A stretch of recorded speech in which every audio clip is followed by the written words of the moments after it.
In this video, we're going to be learning about simple sentences. Now, when you learn a language, there are at least 3 reasons why simple sentences are very important to understand. Firstly, there are building blocks of communication. We don't communicate in essays or paragraphs.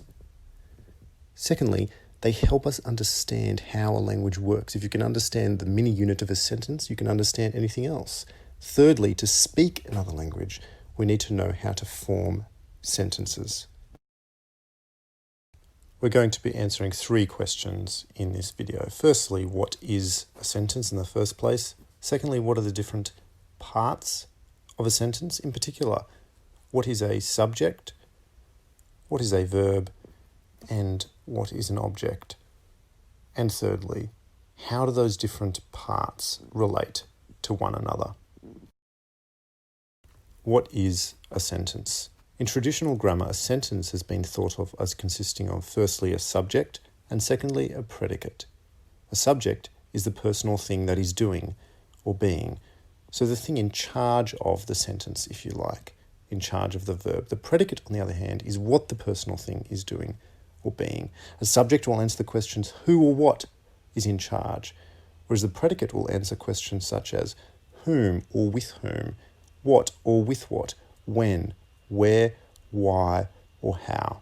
So, for example, in the sentence, the boy sees the dog. The boy is the thing in charge of the sentence, the thing the sentence is about, whereas sees the dog explains what the boy is doing. In the sentence, that book inspired me. That book is the main idea of the sentence, and inspired me explains why it's there. Our third example, cricket is my favourite sport, has cricket as the subject, whereas the predicate is my favourite sport explains the context of why cricket is there and what cricket is in charge of. In this video, we want to examine in more detail what is the predicate exactly? What does it consist of? What are the different parts of a sentence apart from just the subject, the thing in charge? We can think of a simple sentence as like a bridge. We are constructing something which has to have a firm foundation and must make sense.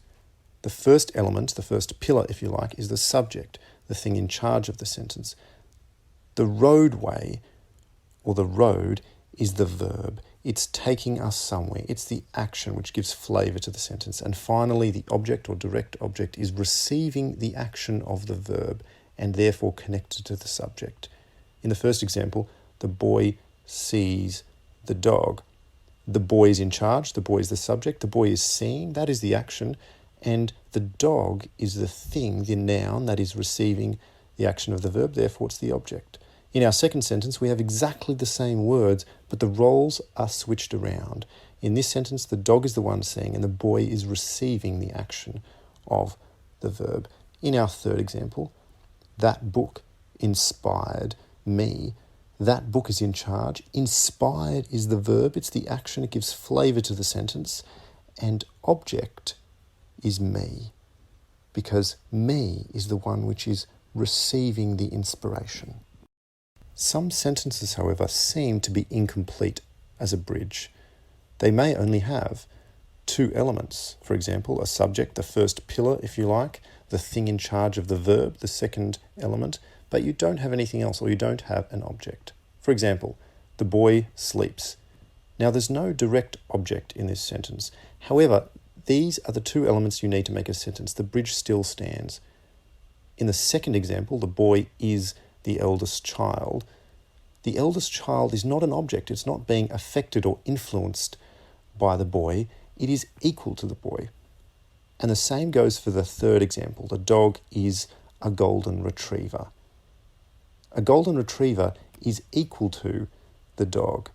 And in that sense, the second word, the verb, functions like an equal sign, whereas the third element is what is called a complement or a subject complement. The types of verbs which introduce complements and not objects are linking verbs like to be, to become, or to seem. If you use these types of verbs, then you don't have an object which is affected by the verb, but a complement which is equal to the subject. When you think of simple sentences, therefore, think of the main elements that you need. Firstly, you need a subject, something the sentence is about, something in charge of the second element, the verb, and finally, you often have either an object, something which is receiving the action of the verb and therefore connected to the subject, or a complement which is equal to the subject.